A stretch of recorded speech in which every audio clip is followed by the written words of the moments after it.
Morning mga master. Ayan. Babalik na rin natin itong line natin. Kasi yung naka-spool dati dito, ito yung laging nagagasgas. Ayan. Wala nang kulay. Yung dati kasi, ganyan yung kulay niya. Oh. Kulay pink. Tapos yung part na laging nagagamit, yan, naging white. Kaya babalik na rin natin spool dito.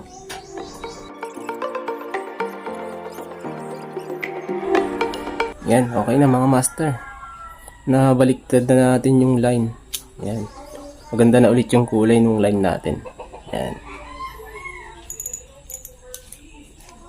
Ito yung favorite ko na pinagdadalag. 1000 series lang.